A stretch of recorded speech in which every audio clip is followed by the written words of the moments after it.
효율적으로 설계된 엔진이 있습니다. 신뢰성을 위해 설계된 다른 엔진들도 있습니다. 그리고 V12 엔진이 있습니다. 그것들은 오직 한 가지 이유를 위해 설계되었습니다. 왜냐하면 가능했기 때문입니다. 공장에 누군가가 손을 들고 물었기 때문입니다.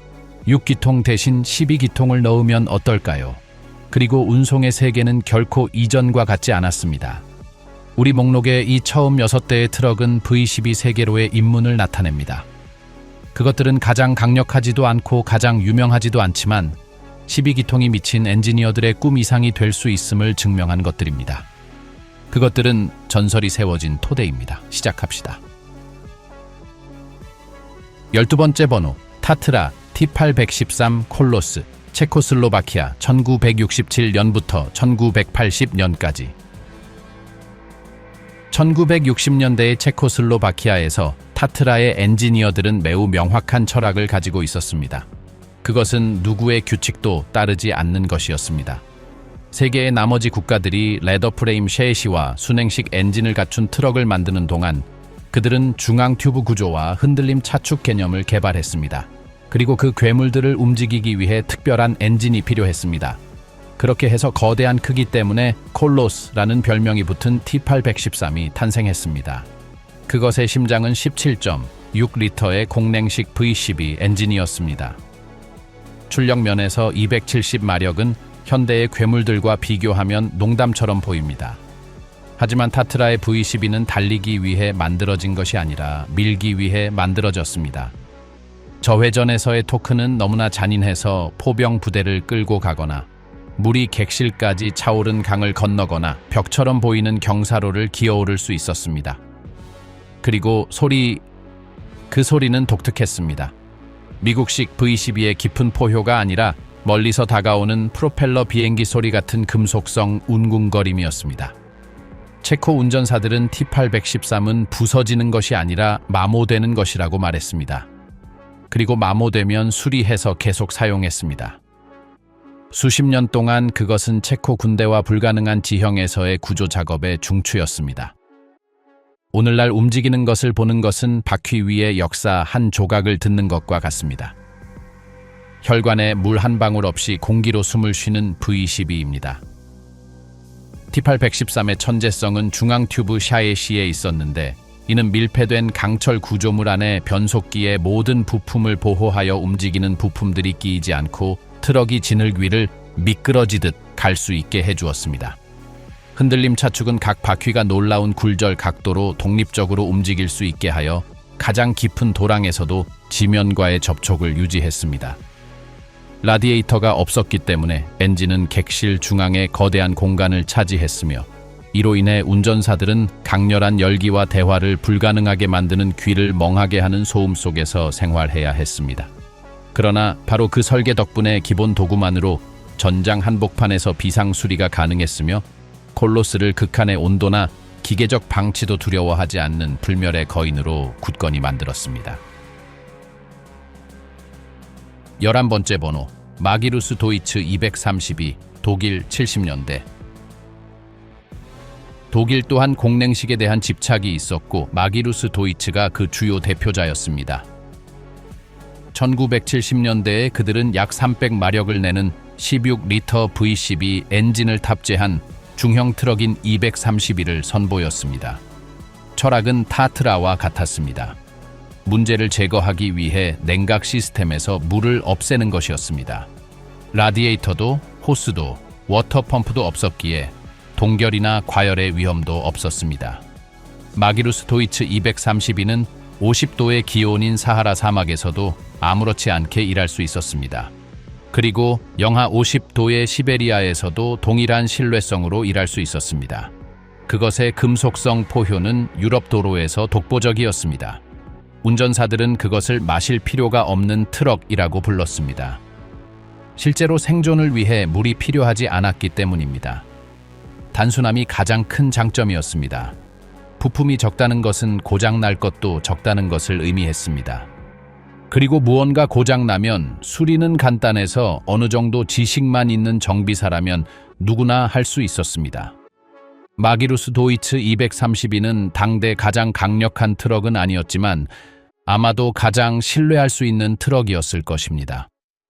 그리고 특유의 소리를 가진 그 V12 엔진은 무엇보다 기능성을 중시했던 유럽 운송업자들의 마음속에 자리를 잡았습니다. 마기루스 도이츠 실린더의 모듈형 설계 덕분에 피스톤에 심각한 고장이 발생한 경우 정비사는 엔진 블록 전체를 열 필요 없이 해당 특정 유닛만 분해할 수 있었는데, 이는 원격 건설 현장에서 타의 추종을 불허하는 물리적 이점이었습니다. 주철 냉각핀은 크랭크 축에 직접 연결된 거대한 팬을 통해 열을 방출하도록 설계되었으며, 그 날카로운 소리는 풀가속 시 특징적인 휘파람 소리로 변했습니다.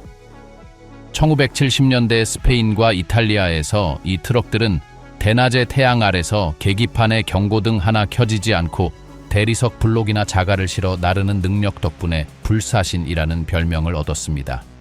그것의 단순함은 기술의 부족이 아니라 중량 운송에서 존재하지 않는 것은 고장 날 수도 없다는 것을 이해한 세련된 엔지니어링이었습니다. 10번째 번호, GMC V12, 미국, 50년대부터 60년대까지. 1950년대 미국에서 모토는 클수록 좋다였습니다. 그리고 GMC는 그것을 문자 그대로 받아들였습니다. 그들은 대륙에서 사실상 전례가 없는 중형 트럭용 가솔린 V12 엔진을 만들기로 결정했습니다. 엔진은 약 250마력을 내는 11.5리터의 괴물이었습니다. 적어 보일 수 있지만 그 당시 가솔린 엔진으로서는 야수였습니다. 토크는 잔인해서 어떤 6기통 엔진이라도 울게 만들 하중을 끌 수 있었습니다. 소리는 머슬카와 산업용 기계가 완벽하게 섞인 것 같았고, 트럭이 지평선에 나타나기 훨씬 전부터 힘을 예고하는 깊은 포효였습니다. 하지만 문제가 하나 있었습니다. 마치 내일이 없는 것처럼 가솔린을 소비했다는 점입니다. 연료가 저렴했던 시절에는 그것이 크게 중요하지 않았습니다. 하지만 시간이 흐르고 에너지 위기가 오면서 이 엔진들은 비실용적이 되었습니다. 아주 적게 생산되었고 오늘날에는 절대적인 희귀품입니다. 운 좋게 하나를 소유한 수집가들은 자신들이 역사의 한 조각, 즉 미국 엔지니어링이 과장을 두려워하지 않았던 시대의 기념품을 가지고 있다는 것을 알고 있습니다. GMC V12는 바퀴 달린 한로드와 같으며 과도함에 대해 사과하지 않는 트럭이었습니다. 기술적으로 이 엔진은 트윈6로 알려졌는데, GMC가 하나의 고강도 단조 크랭크 축으로 연결된 2개의 직렬 6기통 블록을 사용하여 설계했기 때문입니다. 4개의 독립적인 실린더 헤드와 2개의 기화기를 가지고 있었는데, 이는 숙련되지 않은 정비사에게는 동기화의 악몽이었지만 운전자에게는 부드러움의 즐거움이었습니다. 당시의 디젤 엔진과 달리 가솔린 V12는 거의 즉각적으로 출력을 전달하여 소방차와 목재 운송 트럭이 로키 산맥의 경사로에서 일정한 속도를 유지할 수 있게 해주었습니다. 연료 소비는 너무나 엄청나서 짐을 실은 상태에서 갤런당 겨우 2마일을 갈 정도였기에 가솔린 탱크는 산업용 크기여야 했습니다. 그것은 디젤이 경제적 독재를 시작하기 전 중량 운송에서 가솔린의 마지막 거대한 숨결이었습니다. 9번째 번호, 베를리에 티백, 프랑스, 50년대. 1950년대 프랑스는 사하라 사막에서 영향력을 확대하기를 원했습니다.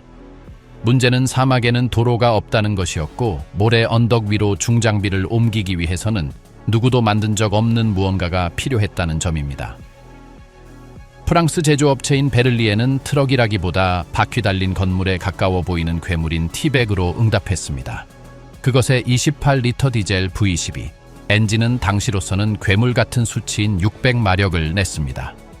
타이어 높이는 2미터가 넘었고 각각의 무게는 소형차 한 대보다 무거웠으며 트럭 폭이 너무 넓어 도로 2개 차선을 완전히 차지했습니다. 이해를 돕자면 그것이 도로를 주행할 때는 추월할 방법이 아예 없었습니다. 그냥 공간이 없었습니다. 티백은 수년 동안 사하라 광산에서 시추 장비와 거대한 변속기를 옮기며 일했습니다. 그것은 선사시대 환경 속의 기계 공룡이었습니다. 티백에서 가장 놀라운 점은 그 규모입니다. 일반 트럭 옆에 있는 것을 보면 뇌에 혼란이 옵니다. 비율이 맞지 않습니다. 그런 차량은 존재해서는 안 됩니다. 하지만 그것은 존재했고 이랬으며 충분한 출력과 설계만 있다면 거의 모든 질량을 움직일 수 있다는 것을 증명했습니다.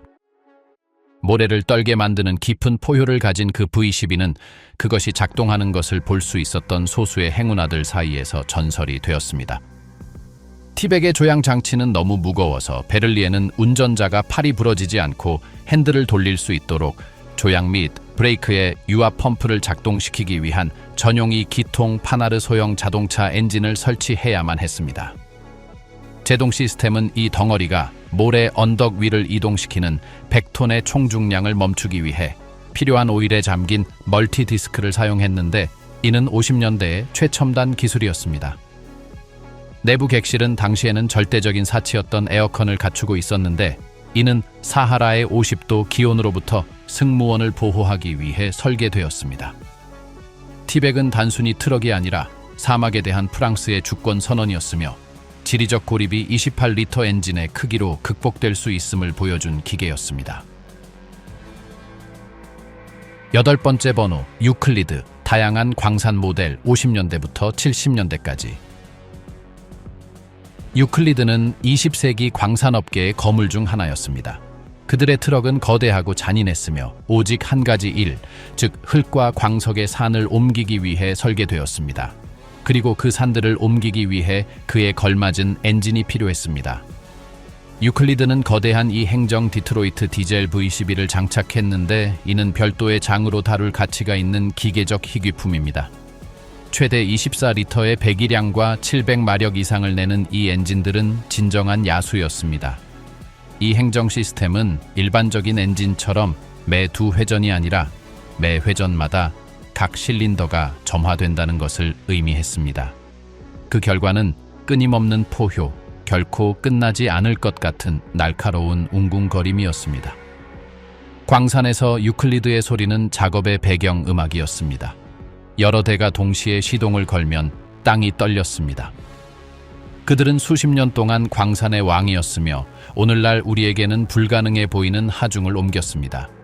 신뢰성은 전설적이었고 이 엔진들 중 상당수는 제조된 지 수십 년이 지난 오늘날에도 산업용으로 계속 작동하고 있습니다.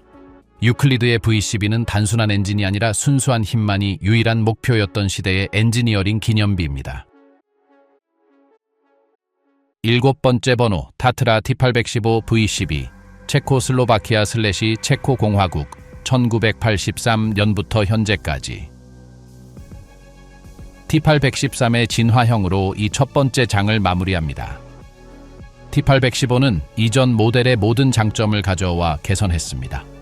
공냉식 V12 엔진은 19리터까지 커졌고 가장 강력한 버전은 500마력까지 냈습니다.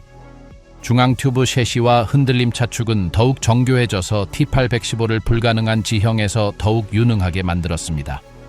이 트럭은 유럽 절반의 군대, 임업회사 및 구조 서비스가 가장 선호하는 차량이 되었습니다. 장애물을 극복하고 강을 건너고 경사로를 오르는 능력은 전설적입니다. 그리고 그 특유의 금속성 포효를 가진 V12 엔진은 소름이 돋게 하는 산업 교향곡입니다. 오늘날에도 T815는 현대화된 버전으로 계속 생산되고 있으며 이는 원래 설계가 급격한 변화가 필요 없을 정도로 훌륭했음을 증명합니다. 그것은 불가능한 지형의 왕이며 한계를 모르는 트럭입니다. 그리고 그 V12는 그 전설의 중심에서 뛰는 심장입니다. 여기까지 우리는 누구라도 떨게 만들 V12를 장착한 인상적인 야수들과 트럭들을 보았습니다. 하지만 다음에 올 6대는 V12의 올림푸스입니다. 과도함이라는 단어를 다른 수준으로 끌어올린 것들입니다. 기관차 같은 엔진을 가진 것들입니다. 발걸음마다 땅을 떨게 만든 것들입니다. 그리고 1번은 너무나 잔인해서 세계 기록을 보유하고 있습니다. 준비하십시오. 땅이 떨릴 것입니다. 6번째 번호, 타트라 T813 콜로스 8곱하기8 버전, 체코슬로바키아 70년대부터 80년대까지. 네, 타트라는 2번 언급될 가치가 있습니다. 왜냐하면 T813이 표준 버전에서도 이미 인상적이었다면 8곱하기8 버전은 전천 후 야수라는 개념을 완전히 새로운 수준으로 끌어올렸기 때문입니다. 이미 알고 있는 그 17.6리터 공랭식 V12 엔진으로 구동되는 8개의 구동 바퀴를 가졌습니다. 하지만 여기서는 구성이 달랐습니다. 이 T813은 일반적인 화물을 운송하기 위해 설계된 것이 아니라 다른 어떤 차량도 옮길 수 없는 것들을 끌기 위해 설계되었습니다.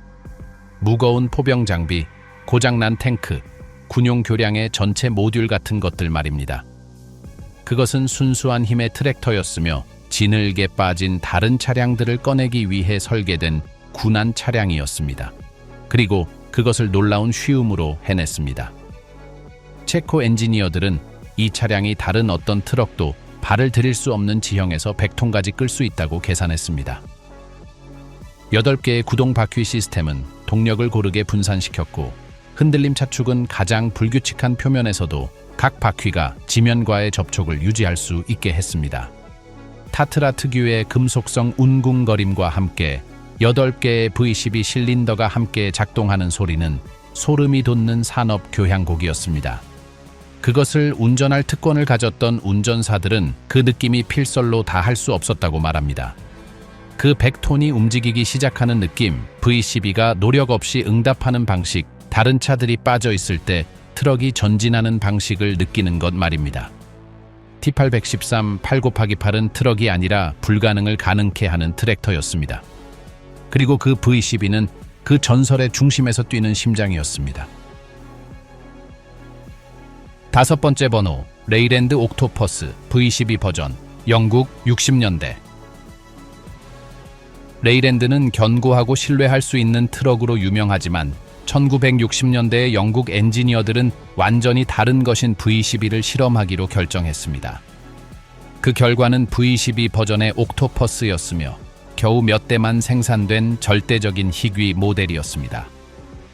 그것의 엔진은 약 400마력을 내는 16.2리터의 12기통이었습니다.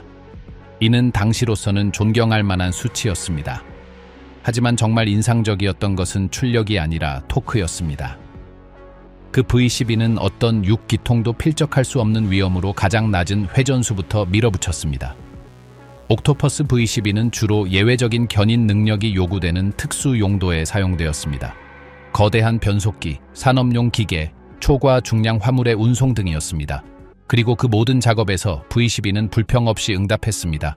그것의 소리는 잘 만들어진 영국식 엔진 특유의 소문과 함께 깊고 부드러웠습니다. 하지만 문제는 복잡성이었습니다. V12는 6기통보다 2배 많은 부품을 가지고 있었고 1960년대에는 이를 관리하는 데 도움을 줄 전자장치가 존재하지 않았습니다. 그것을 최상의 상태로 유지하려면 매우 전문적인 정비사와 넉넉한 예산이 필요했습니다. 그래서 많이 제작되지 않았습니다. 오늘날 살아남은 소수의 차량은 전 세계 수집가들이 찾는 진정한 기계적 유니콘입니다. 작동 중인 레이랜드 옥토퍼스 V12를 보는 것은 역사적 행사에 참석하는 것과 같습니다. 깊은 포효, 당당한 존재감, 그리고 절대적인 희귀성입니다. 영국인들 또한 V12 게임을 할 줄 알았다는 것을 보여주는 트럭입니다. 4번째 번호, 디트로이트 디젤 CBV71, 미국 60년대부터 80년대까지. 운송 역사상 가장 전설적인 엔진 중 하나에 도달했습니다. 디트로이트 디젤 CBV71은 단순한 엔진이 아니라 하나의 기관입니다. 14리터 배기량의 이 행정 V12 엔진이며 출력 전달 능력은 가장 기본 버전의 400마력부터 가장 극단적인 튜닝 버전의 800마력 이상까지 다양했습니다. 그리고 가장 중요한 것은 그것의 소리입니다. 디트로이트의 이 행정 엔진은 결코 끝나지 않을 것 같은 날카롭고 금속성인 독특한 포효를 가지고 있습니다. CBV71이 가속될 때면 마치 기계벌 군단이 혼돈을 일으키려는 것 같습니다. 이 엔진은 수많은 브랜드의 수백 가지 모델에 장착되었습니다. 캔워스, 피터빌트, 프레이트라이너, 웨스턴스타 등 아주 긴 목록이 이어집니다. 그것은 수십 년 동안 미국 V12 엔진의 독보적인 왕이었습니다. 그것의 성공은 단순함과 출력에 있었습니다. 이 행정 설계는 일반적인 엔진처럼 매 두 회전이 아니라 매 회전마다 각 실린더가 점화된다는 것을 의미했습니다. 그 결과는 거의 중단 없는 지속적인 출력 전달이었으며 이는 탁월한 견인 능력으로 이어졌습니다. CBV-71을 운전해본 운전사들은 존경과 애정이 섞인 마음으로 그것을 기억합니다. 그들은 그것이 엔진이 아니라 동료였다고 말합니다. 각 피스톤의 작동, 각 폭발, 출력의 각 순간을 느꼈다고 말합니다. 그리고 수백 킬로미터를 달려 목적지에 도착했을 때도 엔진은 계속해서 더 달리기를 원했다고 합니다. CBV-71에게도 어두운 면은 있었습니다. 용처럼 연료를 소비했고 유지비도 저렴하지 않았습니다. 하지만 무엇보다 출력을 중시하는 사람들에게 대안은 없었습니다. 그것은 그 이해 만족하지 않는 사람들의 엔진이었습니다. 세 번째 번호, 캐터필러 797, 미국 1998년부터 현재까지. 좋습니다. 이것은 약간의 반칙입니다. 캐터필러 797은 V11을 탑재하지 않았습니다. 그것은 117리터의 V10 엔진을 탑재했습니다. 혹은 일부 버전에서는 V24 엔진을 탑재했습니다. 하지만 광산업의 독보적인 왕을 언급하지 않고 잔인하고 강력한 트럭에 대해 말하는 것은 불가능합니다. 797은 도로용 트럭이 아니라 바퀴 달린 산입니다. 그것의 공차 중량은 260톤을 넘습니다. 타이어 지름은 4m가 넘습니다. V20 엔진은 3,500마력 이상을 냅니다. 그리고 그것이 움직일 때 땅이 진동합니다. 문자 그대로입니다. 797이 작업하는 광산은 그것의 무게를 견딜 수 있도록 설계되어야 합니다. 그것이 통행하는 길은 오직 그것과 그것의 형제들을 위해 건설된 전용 고속도로입니다. 일반적인 도로에서는 볼 수 없는 차량인데 왜냐하면 단순히 들어가지 않기 때문입니다. 그것의 폭은 2개 차선을 완전히 차지하며 높이는 어떤 일반적인 교량보다도 높습니다. 하지만 거대 엔진 공학의 최고 표현인 절대적 거인으로서의 지위는 이 목록에 오를 자격이 있습니다. 왜냐하면 우리가 잔인한 엔진에 대해 말할 때 캐터필러 797의 V20 엔진은 다른 모든 것들이 측정되는 기준이기 때문입니다. 비록 V12가 아닐지라도 그것의 정신은 같습니다. 출력에 대한 집착, 과도함의 찬양, 그리고 만약 더 넣으면 어떨까라는 질문에 대한 응답입니다. 더 많은 실린더, 더 많은 리터, 더 많은 마력입니다. 캐터필러는 V20으로 응답했습니다. 그리고 나중에는 V14로 응답했습니다. 가능했기 때문입니다. 두 번째 번호, 캔워스 W900, 디트로이트 CBV-92 엔진 탑재. 미국 70년대부터 90년대까지. 캔워스 W900은 이미 그 자체로 전설입니다. 긴 보닛, 수직 배기구, 공격적인 자세가 특징입니다. 하지만 그 전설에 디트로이트 CBV-92를 결합하면 그 결과는 종교적인 수준에 가깝습니다. CBV-92는 CBV-71의 진화형으로 15.2리터의 배기량과 가장 강력한 버전에서 600마력 이상을 냅니다. 그것은 동일한 이 행정의 포효이지만 더 큰 배기량, 더 큰 토크, 더 큰 존재감을 가졌습니다. W900과 CBV-92의 조합은 평범함에 만족하지 않는 운전사들의 선택이었습니다. 그것은 돋보이기를 원하는 사람들, 도로에서 자신의 존재가 알려지기를 원하는 사람들의 선택이었습니다. CBV-92를 탑재한 W900이 지나갈 때면 의심의 여지가 없었습니다. 땅이 떨렸습니다. 금속성 포효는 수 킬로미터 밖에서도 들렸습니다. 그리고 다른 운전사들은 경의를 표하며 길을 비켰습니다. 이 트럭들은 가장 무거운 화물, 가장 험난한 경로, 최고 중의 최고를 요구하는 작업에 사용되었습니다. 그리고 CBV-92는 항상 응답했습니다. 그것의 신뢰성은 전설적이었고 출력은 타의 추종을 불허했습니다. 운 좋게 하나를 운전해본 운전사들은 그 경험을 독특한 것으로 기억합니다. 그들은 그것이 단지 운전하는 것이 아니라 느끼는 것이었다고 말합니다. 각 피스톤, 각 폭발 600마력이 바퀴로 전달되는 각 순간을 느끼는 것이었습니다. CBV-92를 탑재한 W900은 바퀴 위에 미국식 출력의 최고 표현입니다. 과도함에 대해 사과하지 않는 트럭인데 과도함이 바로 그것의 존재 이유였기 때문입니다. 첫 번째 번호, V12의 왕, 벨라즈 75710, 벨라루스 2013년부터 현재까지. 다른 것일 수 없습니다. 우리가 잔인하고 강력한 트럭에 대해 말할 때 클수록 좋다라는 생각을 가장 잘 나타내는 차량을 찾을 때 마음은 1초도 주저하지 않습니다. 그것은 벨라즈 75710입니다. 이 벨라루스의 괴물은 공식적으로 세계에서 가장 큰 덤프트럭입니다. 그리고 그것의 크기는 너무나 거대해서 존재한다는 것을 믿기 힘들 정도입니다. 길이는 20m 이상, 폭은 거의 10m, 높이는 8m입니다. 그것의 공차 중량은 800톤을 넘습니다. 네, 제대로 읽으셨습니다. 800톤입니다. 그것은 여러 층짜리 건물보다 무겁습니다. 그리고 그런 덩어리를 움직이기 위해 특별한 것이 필요합니다.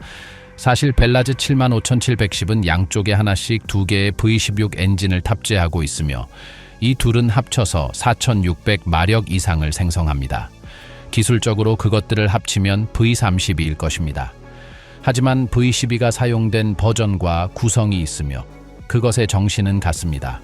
운송에 적용된 야성적인 출력의 최고 표현입니다. 벨라즈의 타이어는 너무 커서 개당 $40,000 이상입니다. 그리고 8개가 필요합니다. 적재 용량은 450메트릭톤입니다. 한 번에 300대의 패밀리카와 맞먹는 양을 운송할 수 있습니다.